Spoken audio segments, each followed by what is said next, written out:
You remember the fist going through the threshold, and then you like crawl out the threshold, and then you look up, and it's beautiful. And everything that you wanted to feel and everything that you wanted to see, you're finally seeing it because you pushed past the threshold.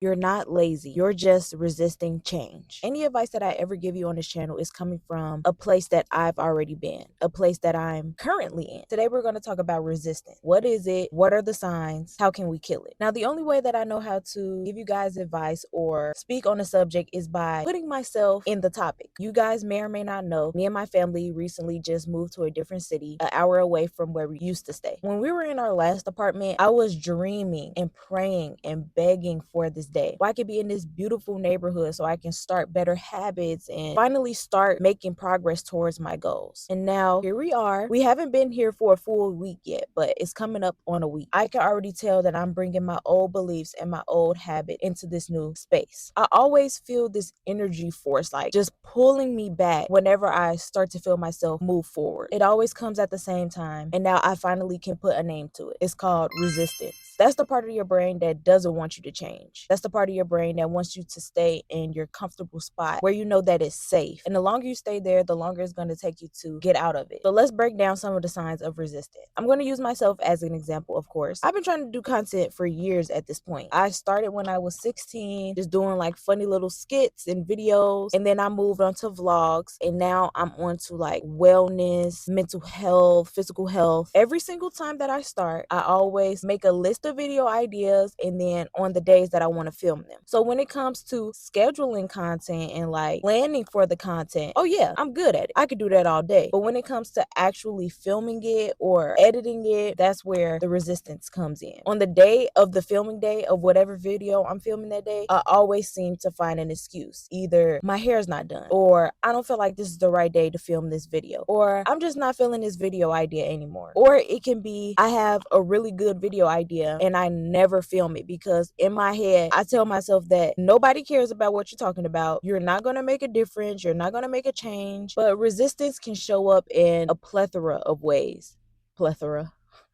Resistance can show up in many ways. Maybe it's like you're at home, you're feeling this burst of energy to go to the gym. You put on your gym clothes and all of a sudden you're laying down in the bed doom scrolling for 45 minutes and now it's too late for you to go to the gym. Or you're standing there looking at the dishes that you let pile up for the last week. You look at them, you instantly turn around because it's a new episode of Baddies that you've been wanting to watch. I'm looking at you. Put the baddies down. Put the baddies away. Resistance can show up in a lot of different ways. But why do we feel resistance? We feel resistance when we're ready to make a change. That part of your brain is always going to try to sabotage your growth. I don't know why that is. I don't know who invented that part of the brain. It's a continuous battle that we're going to have to fight every day. Most times, things that we want to accomplish, we have never accomplished before. So we don't have any proof that this is something that we can actually do. That part of our brain, the self-doubt part of our brain, is going to tell us that you've never done this before. Why do you think you can do it now? And I'll use myself as an example for that as well. Like I told you before, I've been doing content for years. A lot of my content is privated now because a lot of it was questionable, to say the least. What is your full name? My full name is Zach Finn Wolford Jackson. That's a sexy name, boy. Don't ever get it twisted. Sexy name. Look at this gold chain. Zach is the only person who got a gold chain like this. Don't ever mess with this gangster. Yeah.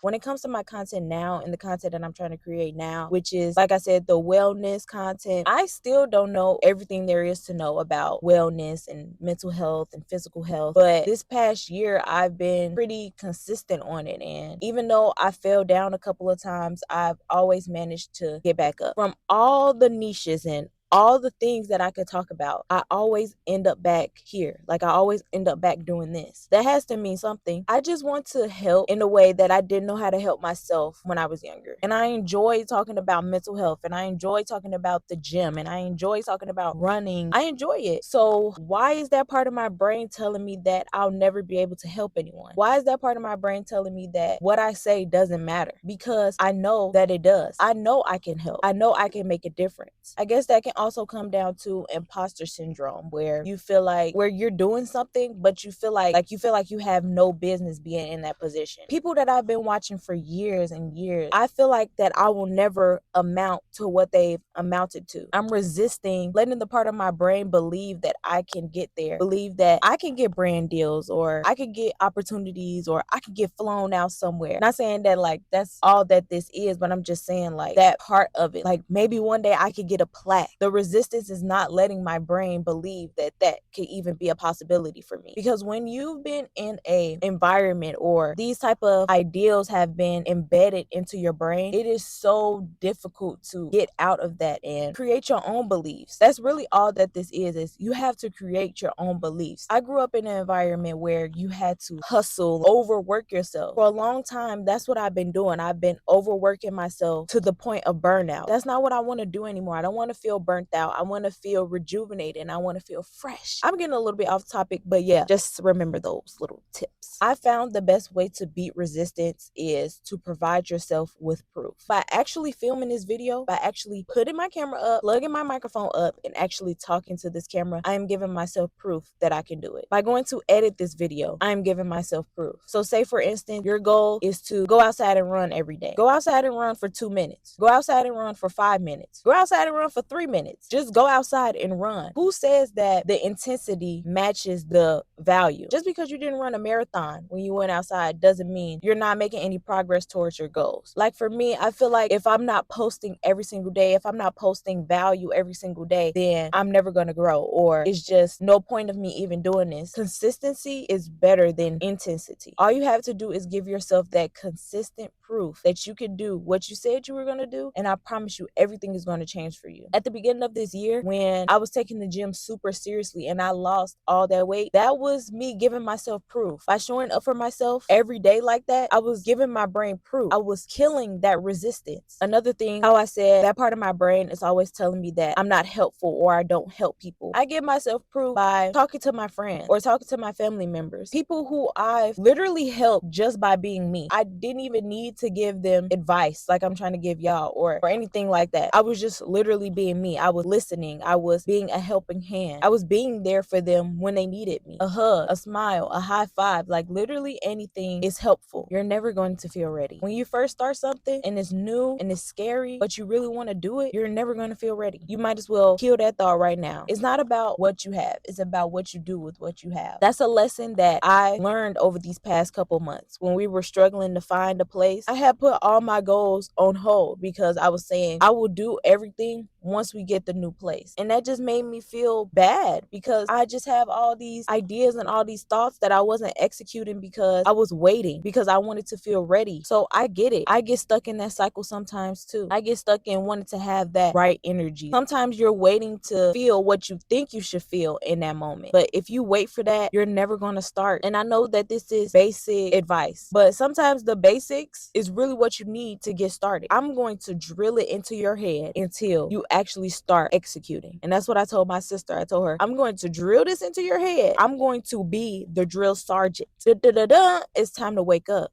Da-da-da-da. That was supposed to be the horn that they hear in the morning. So you're going to feel scared and you're going to feel stupid. Honestly, isn't that beautiful? Being bad at something. It's just a whole new journey that you get to be on to get good at that thing that you're doing. And then one day you'll be able to look back and you get to see how bad you once were and how you're not bad anymore. So right now, you don't know what you're doing. You probably do look stupid, and that's perfectly okay. And for the final thing that I want to talk about, it's why beginners feel resistant. It's just as simple as you've given yourself no proof, as I've explained before. You lack self-trust, and the goal is just unfamiliar to you. And that's all it is. It's just your brain being scared of the unfamiliarity. And once you become familiar with this thing, and once you become consistent with this thing, it's all going to fall in line for you. Resistance isn't a wall, it's a threshold. And once you push past that threshold, I want you to imagine a fist going through a wall like this.